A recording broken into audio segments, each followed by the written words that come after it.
Diana, Princess of Wales, and Sarah, Duchess of York, have not been seen together officially since their last appearance on the balcony of Buckingham Palace at Trooping the Colour in 1991.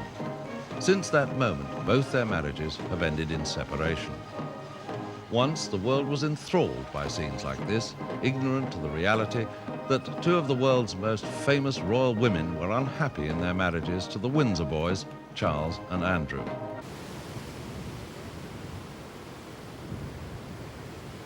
Now living separate lives and no longer part of official royal activities, Diana and Sarah have chosen an independent lifestyle as single mothers. Diana, as mother of the future King William, can never turn her back totally on the royal family.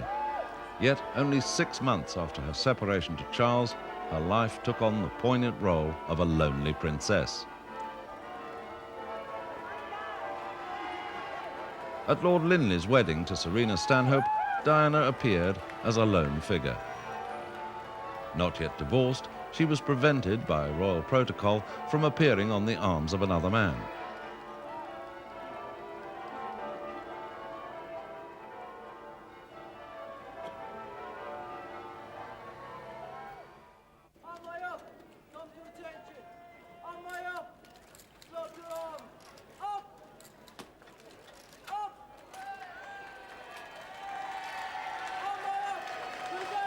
At traditional family turnouts, like the Queen Mother's birthday, both Diana and Sarah are now conspicuous by their absence, leaving their solitary menfolk to highlight the state of their respective royal marriages. Yet, for the sake of the children, Sarah and Andrew do appear together. At their daughter's school sports day, they're both present to give their support and participate in all the activities, including the parents' race.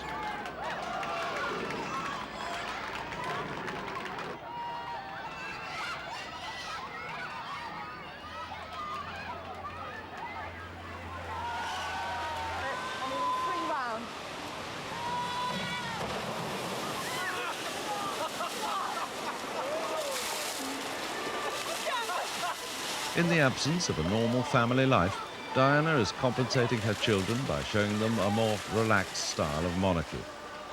As a single mum, she enjoys their company on a day out at Thorpe Park, a popular theme park near London.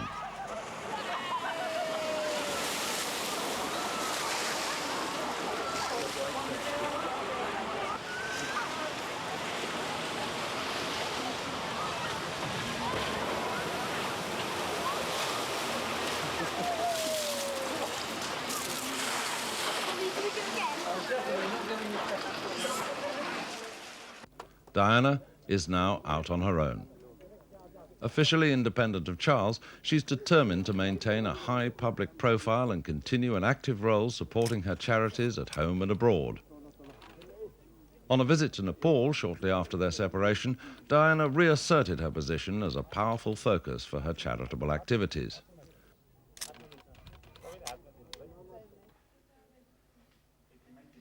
Her energetic and compassionate way has become her trademark. Despite the sadness of the marriage breakup, Diana continued her public duties, bringing a sense of style and glamour to her many public appearances.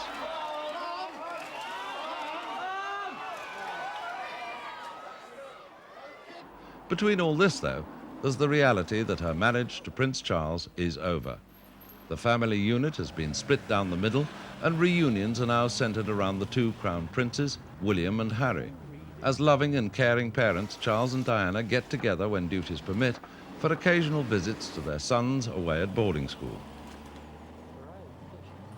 For Sarah, the regular morning ritual of taking her children off to school hardly raises a flicker of interest. Between them, the ex-royal wives of Windsor are gradually slipping off the public stage, a position they once commanded so notoriously. They married into royalty only to reject its privileges and values in favour of a simpler, quieter and more honest life. The story of the royal wives of Windsor captured people's imagination and enthralled millions the world over.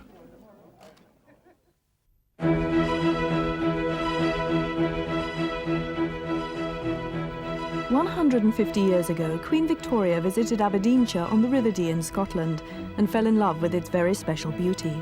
Since then, British monarchs have made it their summer retreat. When Queen Elizabeth comes to stay on the estate of Balmoral Castle, her family come too. Traditionally, it's been a place to relax and hide. But in the summer of '91, cracks began to appear on the unblemished facade of the family get-together. Rumours spread of royal marriages in trouble. When Prince Charles, heir to the throne, married Diana, he brought his beautiful young bride to Scotland on their honeymoon. Alas, their loveless marriage ended in separation after 11 years. The Queen's second son, Andrew, married Sarah. Within a few years, strains began to appear in their relationship too. After nearly 6 years, they separated. Sarah moved out of the family home with the two young princesses. She realized there was no hope of trying to salvage her stormy marriage to Andrew. The pressures were too much for these young women. They married their Prince Charmings to discover that life within the royal house of Windsor brought loneliness, unhappiness, and despair.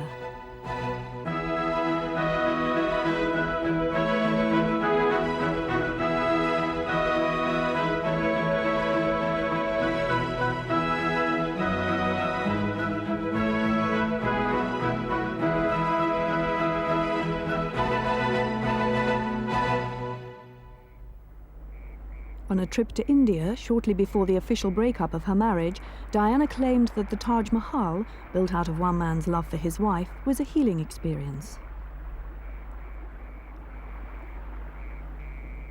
In 1981, Charles had been here himself and had vowed to return one day with his new wife. But when she eventually came, she was alone, a poignant sign that their love for each other hadn't survived the test of time. In the months leading up to her official separation from Charles, Diana projected the image of an accomplished, confident woman, a successful member of the royal family in her own right. 11 years earlier, their marriage was the royal event of the decade, the wedding of the century, the stuff that fairy tales are made of. She vowed to love and honor, but not to obey.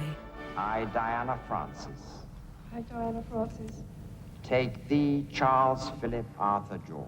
Take thee, Philip Charles Arthur George. To my wedded husband. To my wedded husband.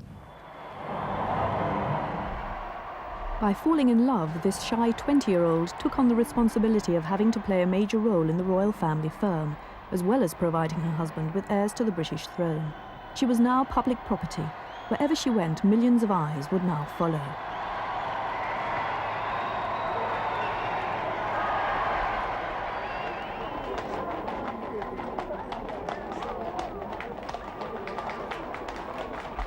The British monarchy is a closed shop except through marriage.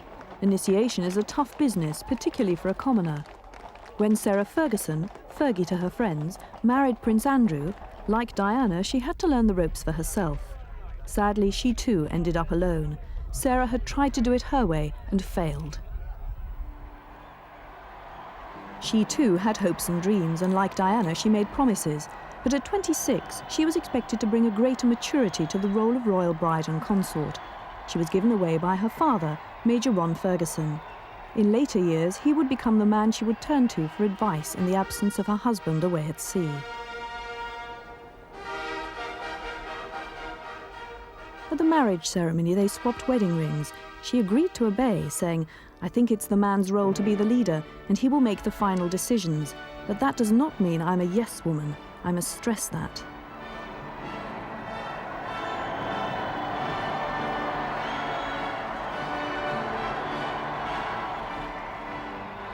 They made an attractive couple, Andrew the dashing naval officer, Sarah his exuberant partner.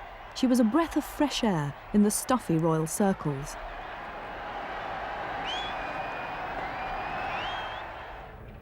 Together they projected a united front. We're a good team anyway.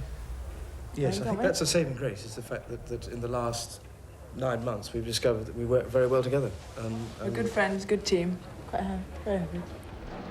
In contrast to the worldly manner of Sarah, Diana at 20 was far more vulnerable and naive. Before the engagement was officially announced, her shyness and inexperience at the mercy of a prying press was very evident. We thought it was going to be announced on his 32nd birthday, but there wasn't, and he told reporters yesterday that it may be coming soon. Have you any comment to make about that? Lady Di. No comment all round. Did you have a good weekend, though? It's work now. Questioned on television before the marriage, Charles accepted press intrusion as an inevitable part of the job. He felt that it was just something you had to adjust to, and that Diana would learn how to deal with it pretty quickly. That's part of it. I think if you don't try to work out in your own mind some kind of method for existing and surviving this kind of thing, you would go mad, I think. And so, in the end, you do get used to it, but I don't know, do you find that after the last 6 months you're beginning to get used to it? Just. It is, I suppose, one of the most important things you're going to have to adjust to, really, isn't it? Of course, yes. And Prince Charles has been a great help to you in that Mark, progression. it's a tower of strength. Diana's shy Di image was in sharp contrast to Sarah's mature and extrovert manner. As a professional woman, Sarah had a career in publishing and was confident of her own identity. She seemed far more prepared than Diana for the stresses and strains of marriage in the public eye. At Diana's engagement, the world was officially introduced to a shy kindergarten teacher. Daughter of an English earl, she was unblemished, untrained and inexperienced. Her only expectation was to marry well. In her new public role, the strain began to show. At a polo match shortly before their wedding, Diana was led away in tears, exhausted by the marriage preparations and the constant glare of publicity.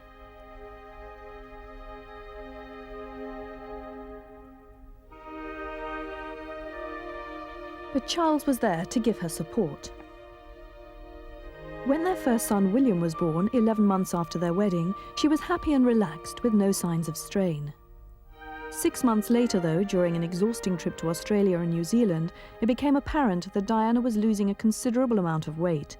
Buckingham Palace issued a statement dismissing rumours that Diana had the Slimmer's disease, anorexia nervosa. In fact, she was suffering from an eating disorder, bulimia nervosa. After bouts of massive overeating, most sufferers induce vomiting. But none of these problems tarnished the projected image of a happy and carefree family life.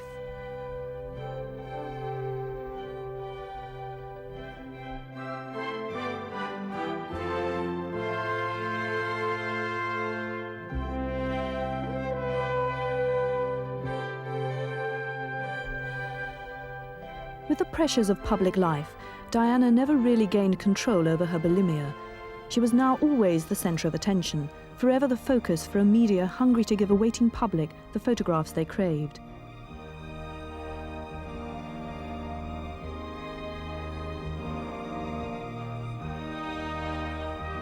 During official tours, she would go for days without eating properly, pausing only to gulp a chocolate bar. An ambulance had to be called during a visit to Expo 86 in Vancouver. Charles was exasperated after she fainted in public and had to be helped away. Her eating habits found little sympathy with him. Moments later, she reappeared, her composure regained. The royal show must go on. But behind the refined appearance and the thin, pale face was a woman in distress. There were happier times for Diana. When Sarah Ferguson first appeared on the royal scene, she joined Diana and Charles on a skiing holiday in Switzerland. Her appearance confirmed speculation that she was Prince Andrew's girlfriend.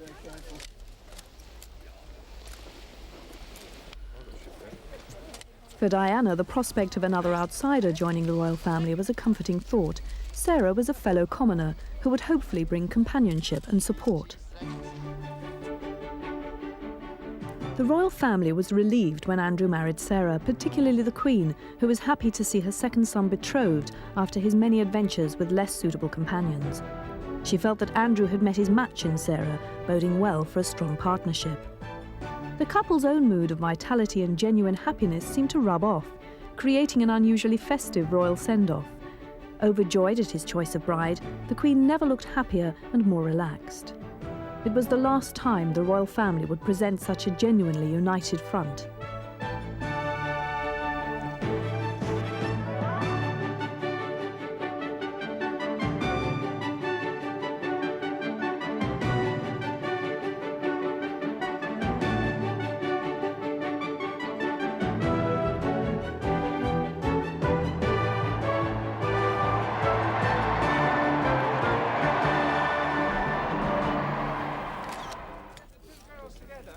From the beginning, Sarah found royal life rather pompous.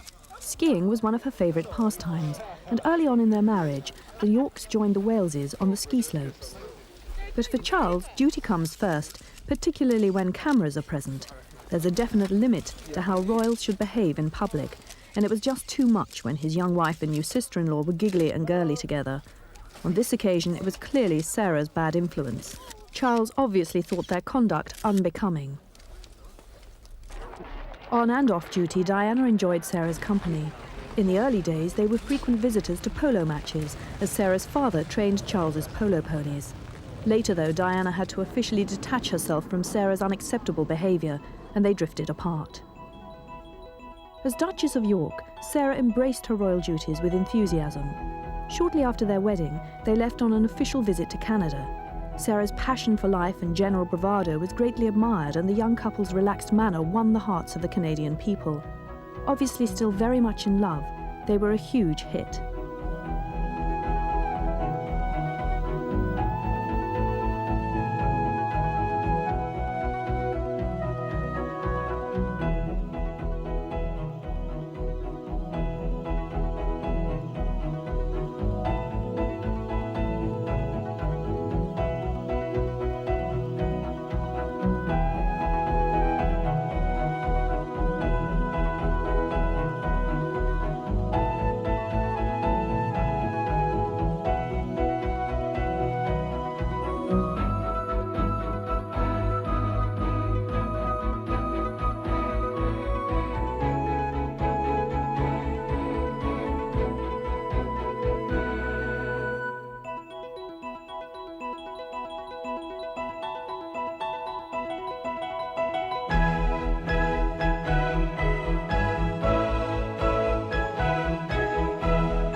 There were more surprises to come when the Yorks arrived at a farewell dinner in Ontario.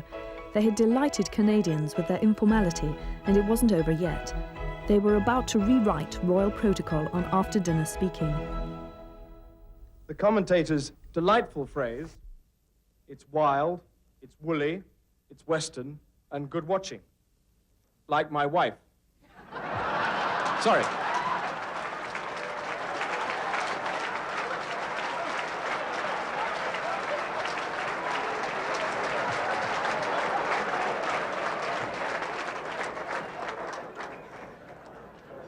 Before I have my head smashed in, I mean my wife's hair.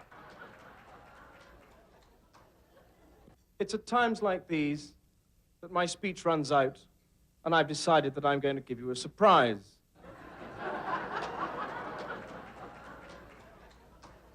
I'm fed up with listening to my voice, so I'm going to hand the lectern over to somebody else.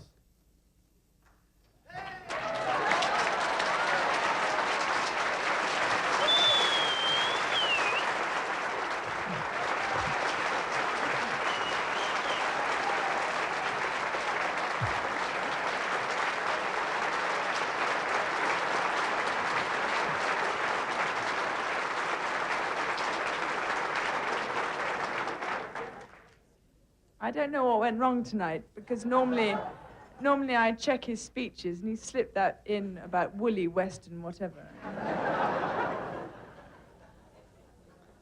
Anyway, I could not go through a whole tour, letting my darling husband of a year and a day do all the public speaking. So we agreed, for once, that I should have the last word tonight. You are very lucky to be living here, and I can now count myself, along with Andrew, equally fortunate to be an honorary Canadian.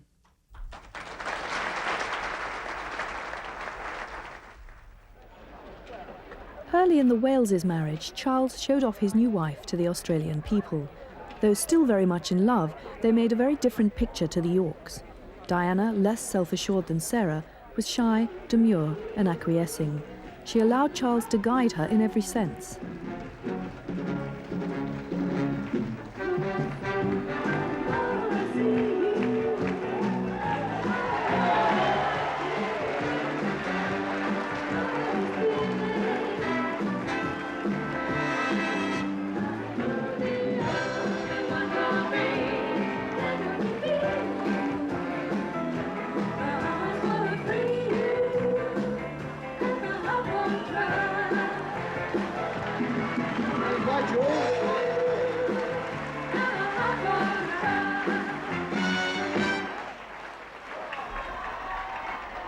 Charles's after-dinner speech in Tasmania was poignant. The last time I was here was 2 years ago, in 1981, shortly before we were married. And at that time, everybody was saying, good luck, and I hope everything goes well, and how lucky you are to be engaged to such a lovely lady. And my goodness, I was lucky enough to marry her. And we had many, many messages.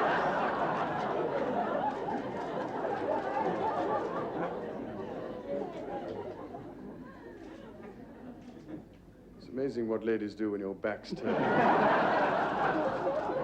Hiding behind her prince, Diana was still bathing in the glory of being his princess, and their love and affection for each other shone through. But Diana later became a master of hiding her emotions. She became embittered about Charles's unbending attitude when it came to doing exactly as he pleased, and she confided in friends that they were beginning to drift apart.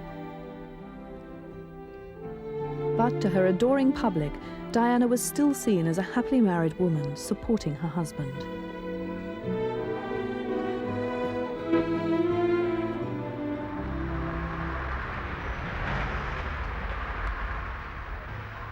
The Spanish royal family were particularly welcoming. They gave Diana the confidence and reassurance often absent in her relationship with Charles. As her confidence grew and her identity changed, so did her image.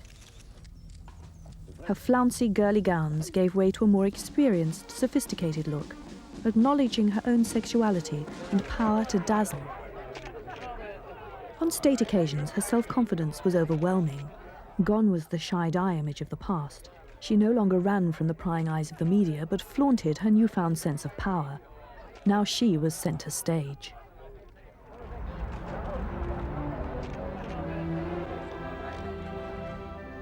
This was a butterfly bursting out from its chrysalis, now an equal to Charles and no longer needing him to guide her.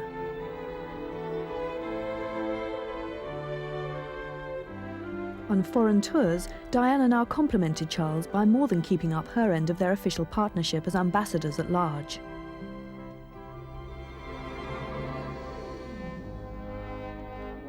She was now a personality in her own right, striking out and conquering for herself.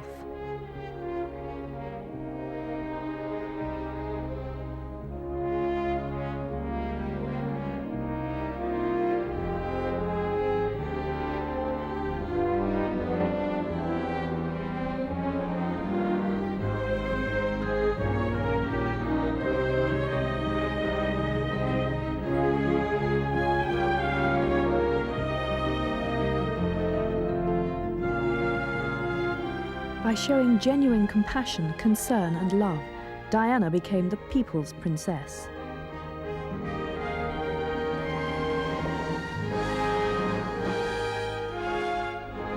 Their combined performances were stunning.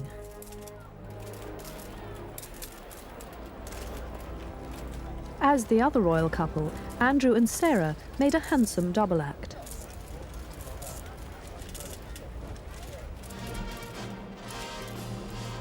Very different from Charles and Diana, it was their relaxed manner that raised comment even during the most formal occasions.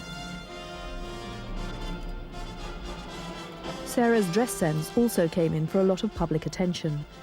When they were together, they revelled in each other's company, but these opportunities were rare. As a naval officer, Andrew was away at sea for almost 9 months of the year. Their time together was very precious, and stolen kisses at polo showed their youthful love for each other. But for most of the time, they were forced to live apart, and Sarah found the stress of being alone hard to bear. With a natural zest for life, she needed the buzz of excitement. When Andrew wasn't around, she found life within royal confines rather dull.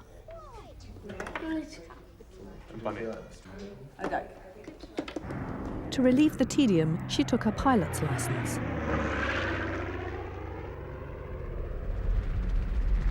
Flying was a way of life for Andrew, and she wanted to learn more about her husband's work.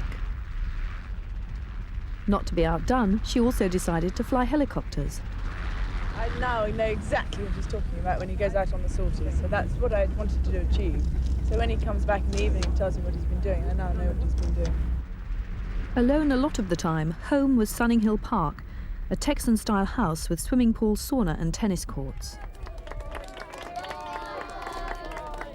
Royal status also meant royal duties, and Sarah performed these in her own very personal and relaxed manner. Her independence and modern ideas were at odds with the formality and protocol of the British monarchy. Living in a gilded cage was not her idea of being royal, and as her privileged position opened new doors, she was quick to grasp new opportunities for excitement and challenge.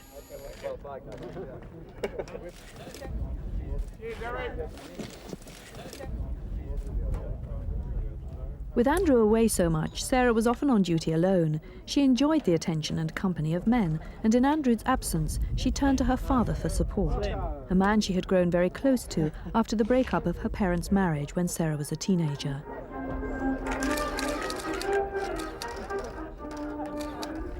With an absentee husband, the media quickly focused on her performance as a single mum. In 1986, public attention was caught by questions surrounding the state of the Waleses' marriage, with press reports maintaining that they were turning away from each other. Newspaper coverage was quick to point out that Diana was very preoccupied with her two small sons. Charles, on the other hand, was spending less and less time with his family. Summer holidays, as guests of the Spanish royal family, was a welcome relief from the confines of British royalty. Prince William felt comfortable in the arms of the relaxed and tactile King Juan Carlos. Prince Charles preferred to keep his distance.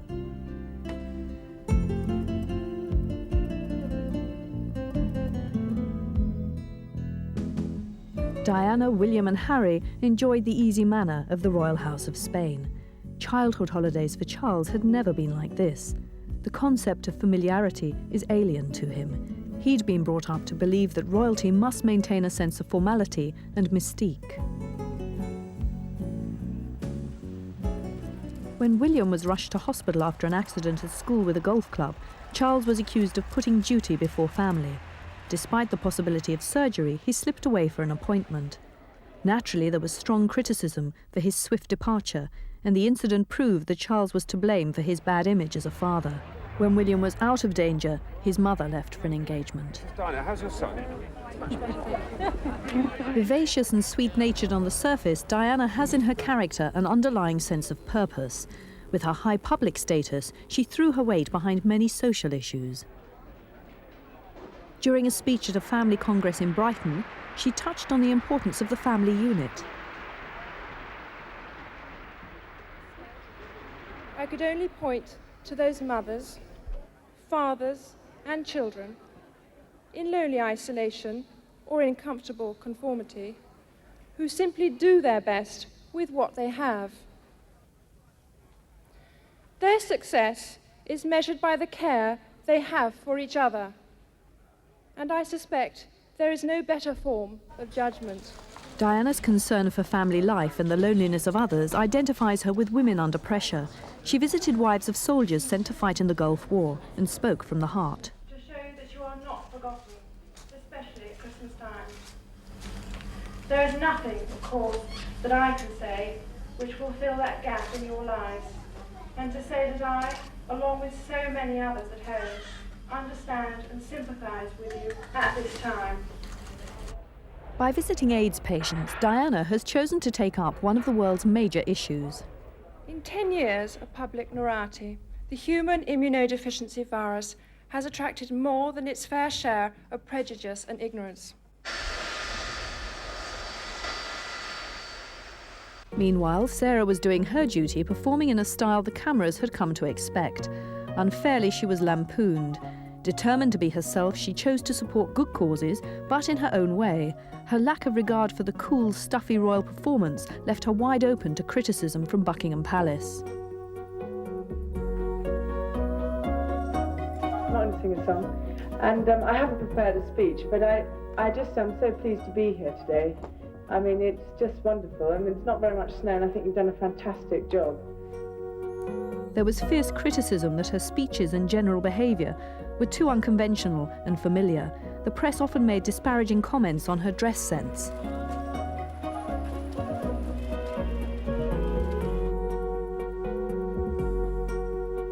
But she was determined to survive the icy disapproval of Buckingham Palace and her confidence to handle the situation and go yah-boo at the establishment was demonstrated by her liberated and relaxed fashion of bare legs, short skirts and smiles all round. She could never be like Diana, and often referred to her as Miss Goody Two-Shoes. Over-familiarity with the press was frowned upon. Diana would never have done this. Let's see.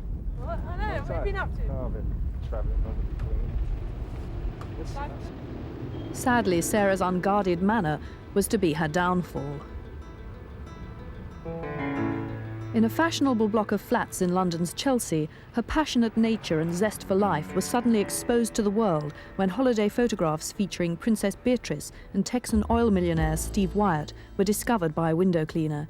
Allegations of Sarah's infidelity confirmed gossip that her marriage to Andrew was on the rocks. In the eyes of the establishment, the lonely royal mother had failed to progress from commoner to royalty. Sarah was now convinced that Buckingham Palace was out to get her. When Prince Charles broke his arm in a polo accident, his marriage also took a turn for the worse. Leaving hospital, followed by Diana, he was clearly depressed at the prospect of a long convalescence. The mask of coping crumbled when journalists asked how he was feeling. How are you, sir?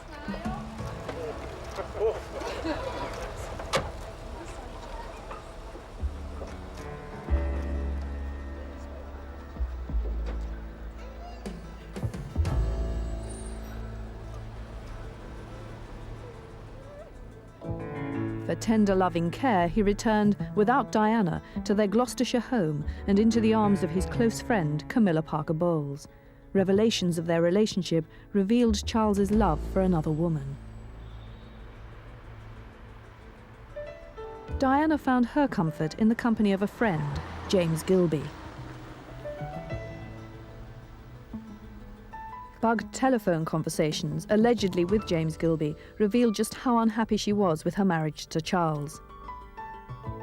But the show must always go on. For generations, the ceremony and privilege of royalty have been carefully maintained to perpetuate the myth that royals are a world apart, something removed and unreachable. At state occasions like Trooping the Colour, the royal family is duty-bound to put on a happy face. A well-orchestrated management system creates this facade. All the pomp and circumstance is an important part of presenting stability and continuity, and giving the public what they expect.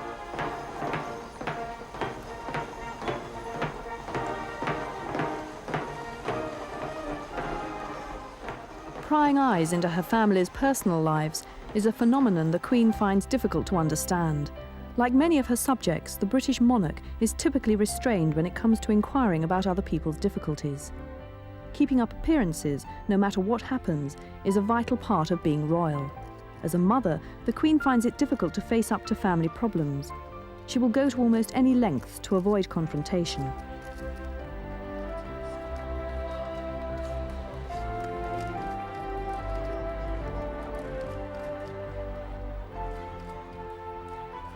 Previous royal generations would have had arranged marriages. Perhaps this method would have been more successful. A bride chosen from one of the European royal houses would at least have known what to expect. All royal family occasions must be seen to be enjoyed. Grandmothers have a difficult enough task holding any family together, even without the constant prying of the media. Under the pressures of a crumbling marriage, and in the full glare of publicity, Andrew and Sarah tried to continue with their daily lives. Andrew carried out his duties as a naval officer, while Sarah took their 3-year-old daughter Beatrice to and from school.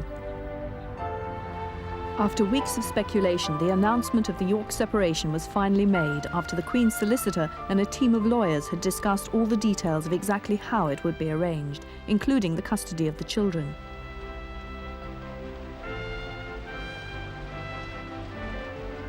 The pressure on Sarah was showing. The palace was angry at the way she had handled her affairs. All of her public engagements were cancelled. She was cast as the baddie in the scenario, but she continued stoically with the daily domestic routines.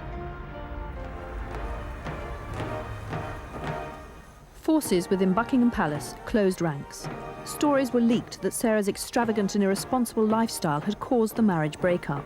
Now an outcast, Sarah blamed the palace for having interfered in her private life. The press wouldn't let go, and it became a war of words.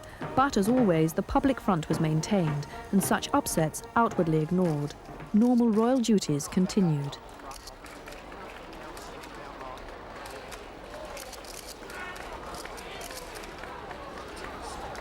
Reports that the Queen was unhappy were confirmed when palace officials claimed that the knives were out for Fergie.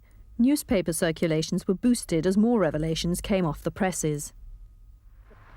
Sarah owed her public status to that one memorable day when she married Prince Andrew. Now she was suffering the consequences of taking on a job she couldn't fulfill. Branded unsuitable for public life, Buckingham Palace now closed its doors on her.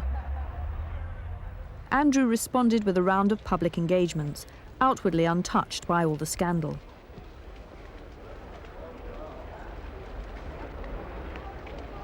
Plans were already underway for Sarah to move out of the family house with the two young princesses and into rented accommodation down the road. When asked, he declined to answer any questions about his marriage breakup.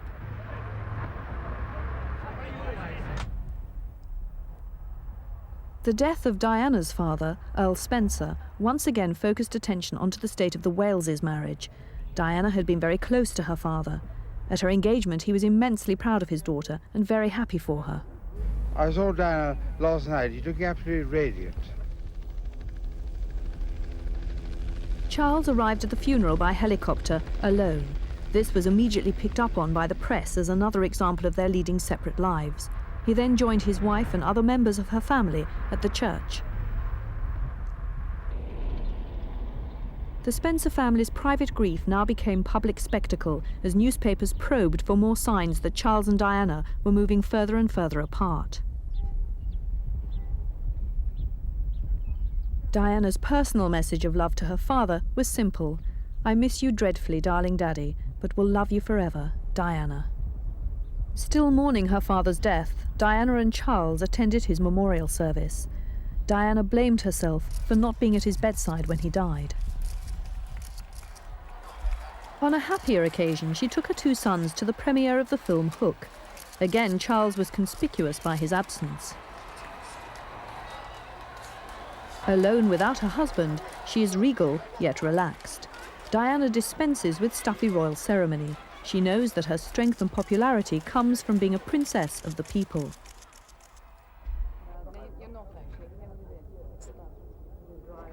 Alone again, this time on an official trip to Egypt, her elegant style and uncomplicated manner stands out well against the grandeur of the surroundings. Her visit was a major success.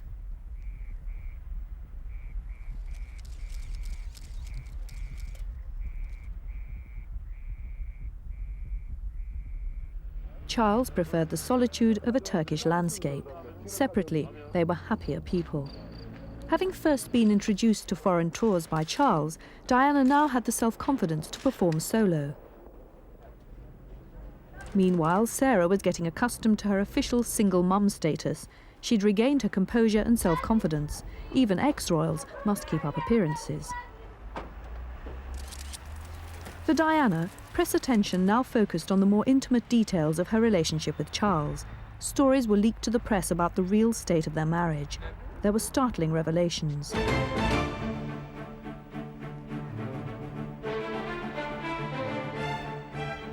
In the face of this unprecedented speculation, the palace insisted that it was business as usual. The princess was doing her best, and hundreds of people turned out to wish her well during her next public engagement at a hospice for cancer sufferers on Merseyside. But her personal unease became very apparent, and the chairman paid her a warm tribute.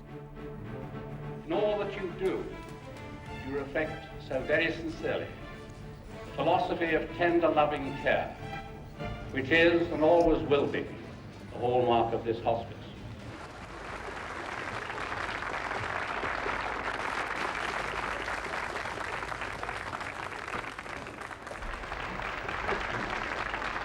After all the strain, such praise for her work with the sick and needy seemed to bring her close to tears. It was in sharp contrast to the confident, mature public image she'd cultivated so successfully over the years.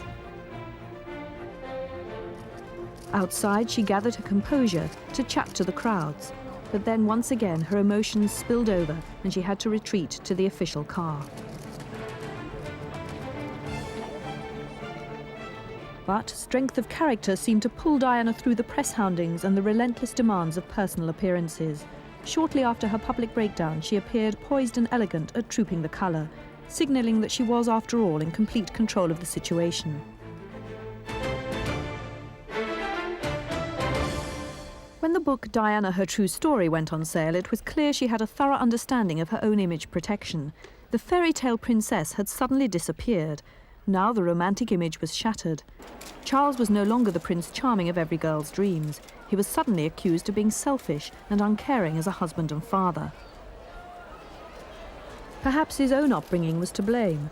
Diana, too, had a difficult childhood, as her own parents divorced and she missed the warmth and security of a united family.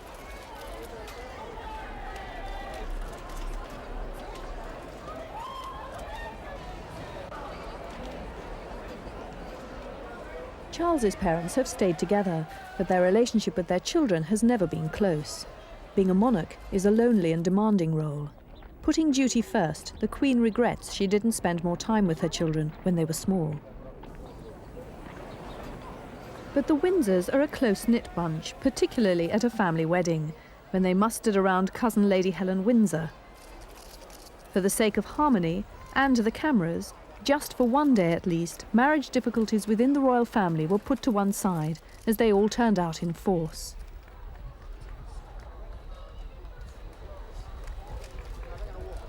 The bride's mother, the Duchess of Kent, welcomed the guests.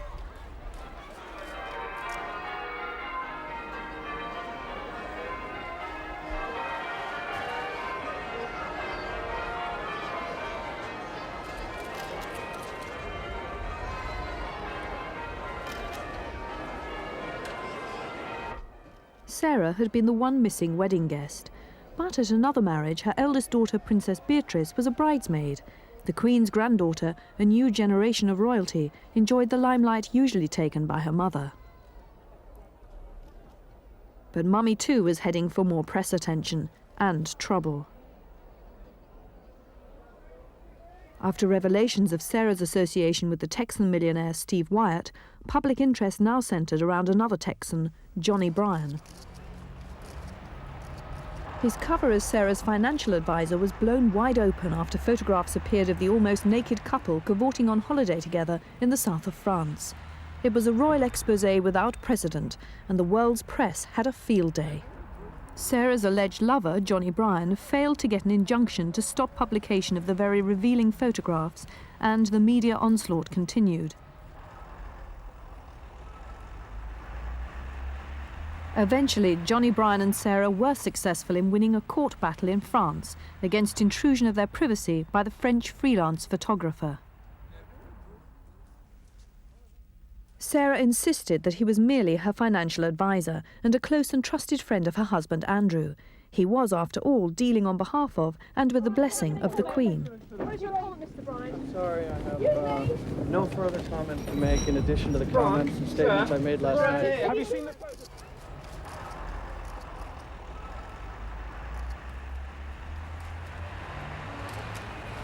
Continuing to protest his innocence, Johnny Bryan became the centre of massive public interest and debate.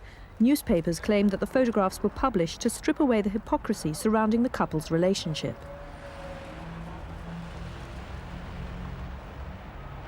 The press were quick to tell their readers that the couple had spent holidays together in Thailand, Argentina, New York and Euro Disney.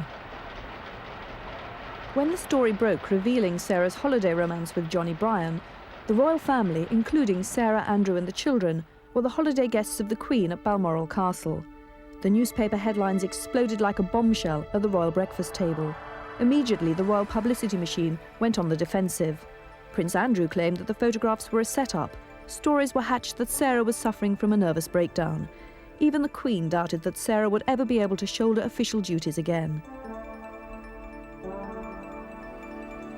The Duchess of York left Balmoral in disgrace. She discreetly drove her children to Aberdeen Airport while the rest of the royal family prepared for church. Sarah had to face the reality that the royal family no longer considered her a member. With her children, she boarded a flight for London and virtual exile.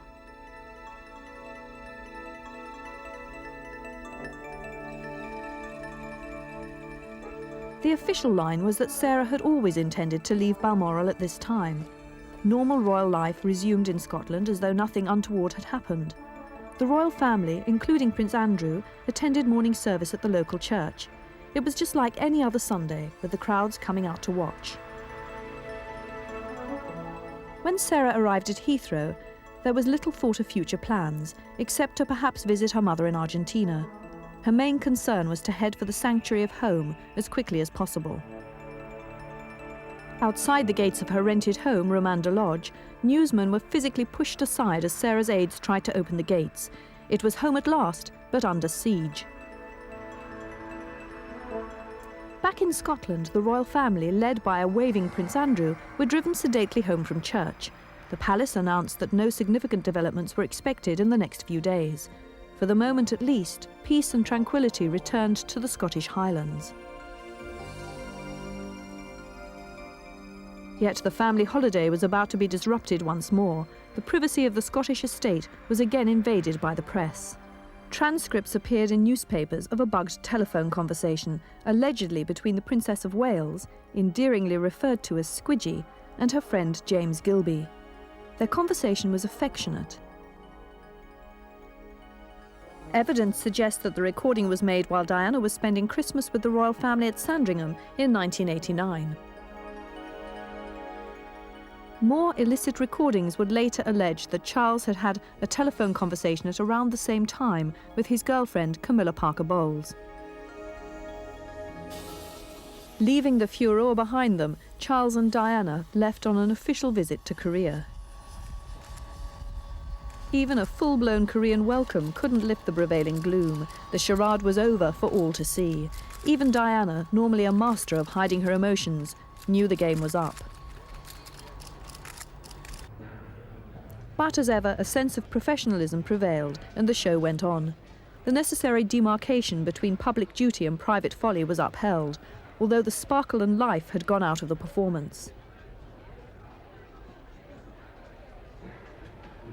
Now it was a case of just going through the motions. Now out of the limelight, Sarah was improving her bruised image. On a trip to Poland for the charity Angels International, she used her high profile to draw attention to sick and deprived children in Eastern Europe.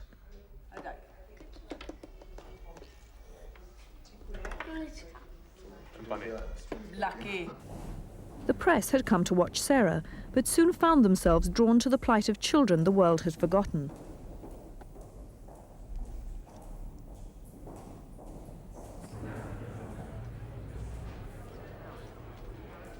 For someone who once gained a school award for good service and praise for her cheerful personality and interest in people, it's not surprising that Diana makes an almost perfect princess. Tactile by nature, she promotes the importance of physical contact and family values. Hugging has no harmful side effects. If we all play our part in making our children feel valued, the result will be tremendous. There are potential huggers in every household. Always the focus for hugs and kisses, she represents a new, more accessible type of royal, a much-loved icon the public won't want to give up. Their admiration is genuine, their affection spontaneous.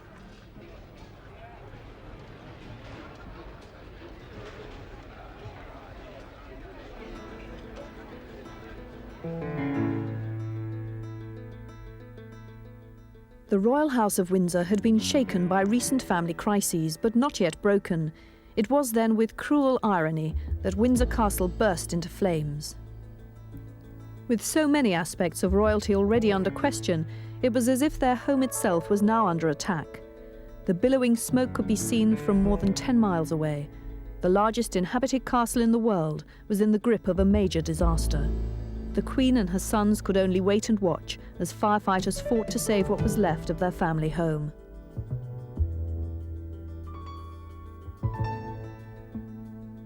Andrew was at Windsor when the fire broke out and was one of the first on the scene. For those who saw the blaze as a symbol of a malaise within the very institution of the monarchy, they hadn't long to wait. When Charles and Diana attended a gala evening, it was the last time they were seen together publicly, before the Prime Minister, John Major, addressed the House of Commons. It is announced from Buckingham Palace that, with regret, the Prince and Princess of Wales have decided to separate. Their Royal Highnesses have no plans to divorce, and their constitutional positions are unaffected.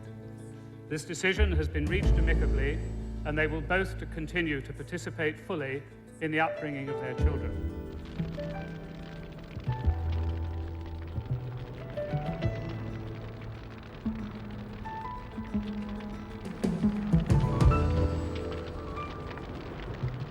The memories of two royal marriages were rapidly going up in smoke.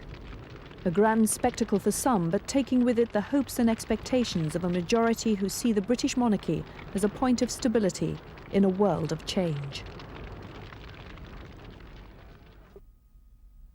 The Queen attended a banquet at the Guildhall shortly after the fire and summed up the feelings of a wife and mother whose family and home had suffered incalculable damage. Her comments were poignant. 1992 is not a year on which I shall look back with undiluted pleasure.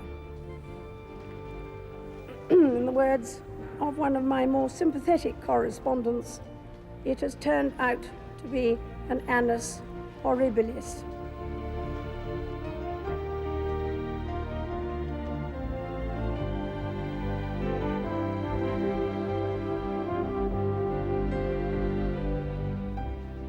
The fire's devastation was a sobering reflection of a family gutted by dissent, scandal, and bitter accusations. All the Queen's grandchildren are now products of broken marriages.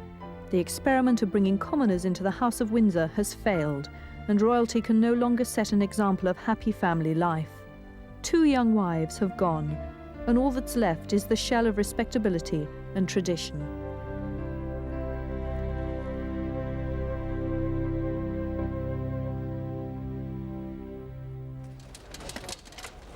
It had all begun so well. Royal marriages off to a good start with spontaneous signs of affection and happiness, grandchildren, heirs to the throne, and a promised future built on mutual support and public partnership. Yet set against the power and ceremony of British royalty, the dreams faded. The husbands failed to live up to expectations, and it was all too much for the Wives of Windsor. They were a new breed, young, independent, and unwilling to bow to a system they considered stuffy and outdated. They received little guidance from within the palace and had to find their own way. Neither had set out to challenge time-honoured customs, but their effect on the whole image of the British monarchy has been dramatic. Together they've opened up a new line of questioning on an institution that must move with the times if it's to survive into the 21st century.